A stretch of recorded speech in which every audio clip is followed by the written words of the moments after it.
चलिए दोस्तों, आज की बात एक कहानी से शुरू करते हैं। कहानी तब की है जब नर्मदा परिक्रमा प्रचलन में नहीं थी। लोग नर्मदा की परिक्रमा नहीं किया करते थे। उस समय लोग खानाबदोश जिंदगी जिया करते थे। आज से हम कह सकते हैं 800-900 साल पहले, 1000 साल पहले। उस समय एक परिवार खानाबदोश जीवन यापन कर रहा था। जंगलों में घूम रहा था, भटक रहा था। उन्हें रास्ते में एक नदी मिली। उन्होंने सोचा, अच्छा है, नदी किनारा मिल गया, इसके किनारे हम अपना घर बनाते हैं, यहीं पे कछाड़बारी लगाते हैं, खेती करते हैं और पशुओं के लिए पानी भी मिल जाएगा। उस परिवार ने वहाँ पे रहना चालू किया। पुराने समय में गांव ऐसे ही धीरे धीरे बसते थे। आपने देखा होगा, ज़्यादातर बड़े बड़े शहर और गांव नदी के किनारे ही हैं। तो इस तरह से उस परिवार ने नदी के किनारे अपना जीवन यापन चालू किया। रहते रहते उन्हें बहुत साल हो गया, 5 साल 10 साल। तब घर के बड़े बुजुर्ग ने, बुजुर्ग नहीं, अधेड़ उम्र का व्यक्ति जो उनके घर में सीनियर रहा होगा, उसने सोचा, यार ये नदी तो हमें बहुत काम दी, इतने सालों से हम इस नदी के किनारे रह रहे हैं, इसका पानी उपयोग कर रहे हैं। एक बार देखा जाए कि ये नदी कहाँ से आती है, कैसे निकलती है, कहाँ कहाँ तक जाती है, किन लोगों तक पहुँचती है, किनको अपना पानी देती है।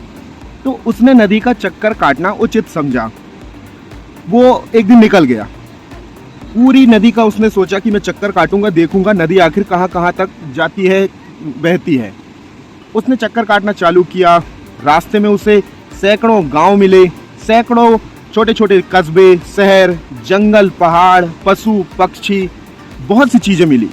उसको परिक्रमा करने में 2 से 3 साल लग गया। 2 से 3 साल बाद जब वो दोबारा अपने घर पे आया तो उसने अपने परिवार को क्या कहा पता है?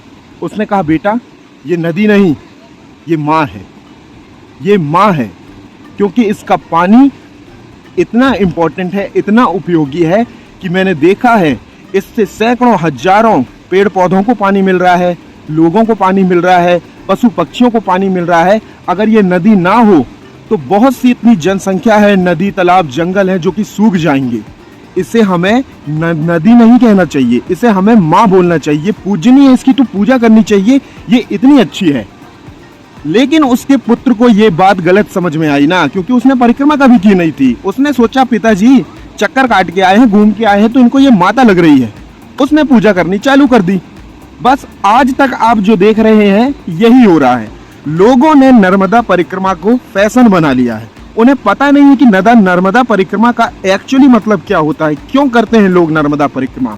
आपने ऐसे बहुत से लोगों को देखा होगा जो नर्मदा परिक्रमा करके आ जाते हैं, मंदिरों का गुणगान करेंगे, रास्ते में हमें मंदिर मिला, रास्ते में माता जी का ये हुआ, हमने चुन्नी चढ़ाई, हमने पूजा की। कभी ये नहीं बताएंगे कि नर्मदा का पानी इम्पोर्टेंट है। नर्मदा नदी माँ तब तक है, माता योग पूजनी तब तक है जब तक उसमें पानी है।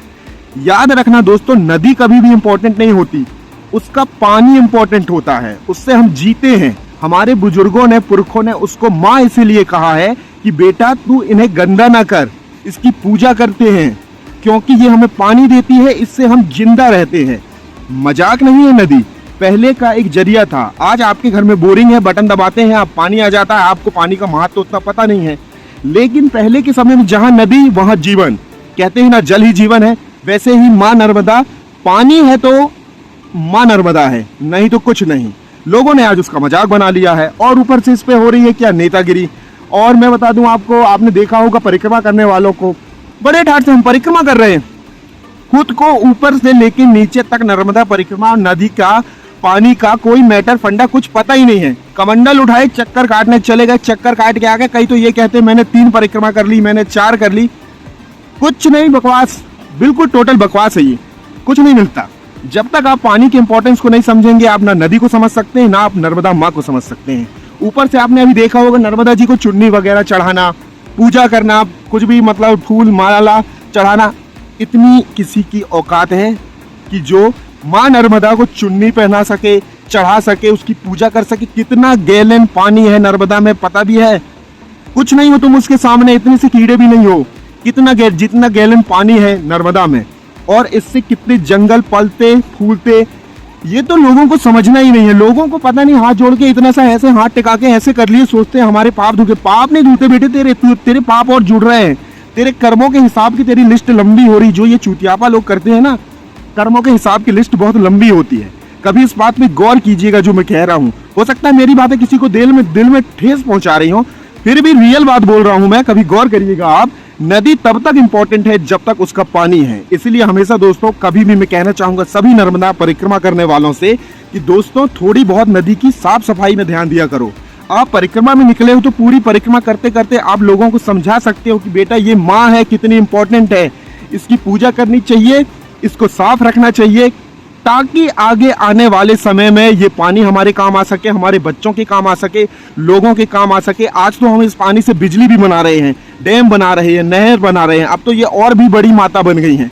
लेकिन लोगों को माता कुछ नहीं, जैसा कहते हैं ना गीता के ऊपर से लोग पूजा पैर पढ़ लेते हैं, कुछ नहीं होगा उससे। जब तक उसको खोल के पढ़ोगे नहीं ना यार, कुछ नहीं होने वाला तुम्हारा। बस यही नर्मदा में चल रहा है। पानी का इंपॉर्टेंस जब तक नहीं समझोगे सब बेकार है। नर्मदा परिक्रमा, पूजा पाठ करना, चुन्नी चढ़ाना, तुमको क्या लगता है कि एक चुन्नी चढ़ाने से आप माता कुछ खुश कर लोगे? कितनी गलत बात है। और कुछ लोगों का कहना है कि नर्मदा परिक्रमा करने के बाद मन को शांति मिलती है, हमारे पाप धुल जाते हैं। कुछ नहीं होता बेटे, तुम झूठ का पुलिंदा बना रहे हो, कुछ नहीं। तुमने की नर्मदा परिक्रमा, दिल से बताना कुछ अच्छा लग रहा है, कुछ हल्का हुआ मन का बोझ? नहीं। कभी संत रविदास ने कहा था, अगर मन चंगा है तो कटौती में गंगा है, अगर मन चंगा है तो तुम्हारी बाल्टी में नर्मदा है। मन खुश होने के लिए जरूरी नहीं है कि आप नर्मदा के चक्कर काट के आए, पूजा पाठ करें, उसके पानी को बचाओ, साफ रखो और लोगों को समझाओ। ये है नर्मदा परिक्रमा। अगर करनी भी है तो इस उद्देश्य के साथ करो। अभी नर्मदा परिक्रमा करने वाले कुछ लोगों का एटीट्यूड देखना, हाथ में कमंडल और बैग टांग के अपने आप को सोचते हैं कि हम शहंशाही कर रहे हैं। उनसे अगर कोई टकरा भी जाए ना तो कभी कभी कुछ लोग तो पलट के गाली दे देते हैं कि दिखता नहीं भाई हम परिक्रमावासी हैं। ये कोई बात होती है? दोस्तों कभी सोचिएगा इस बारे में। मैं नर्मदा किनारे पैदा लिया हूँ, बचपन से देख रहा हूँ, नहाया हूँ, उसमें धोया हूँ, सब कुछ किया हूँ, समझता हूँ पानी के इम्पोर्टेंस को। कैसे लोग यहाँ को भैंस नहलाते हैं, अपने पशु पक्षियों को, पालतू पशुओं को पानी देते हैं। इसी के लिए तो नदी बनी हुई है, पूजा करने के लिए नदी नहीं बनी हुई है। दोस्तों कभी समय निकाल के मेरी बातों में गौर कीजिएगा। कुछ बुरा लगा हो तो आप कमेंट में बता सकते हैं। और इसलिए मैं आजकल ये कहता हूँ कि नर्मदा परिक्रमा एक आज के ज़माने का फैशन है। थोड़े पैसे जुड़े, थोड़ा साधन बना, लोग उठा के नर्मदा परिक्रमा कर लेते हैं, फैशन बना लिए हैं, जबकि ये एक तरह का काम है, जिम्मेदारी है। नर्मदा परिक्रमा करना घूमना फिरना नहीं है, एक तरह की जिम्मेदारी है। ओके दोस्तों, इतना कह के मैं अपनी बात रखता हूँ। आप चाहें तो मेरी बात आगे पहुँचा सकते हैं। जय हो नर्मदा माता की।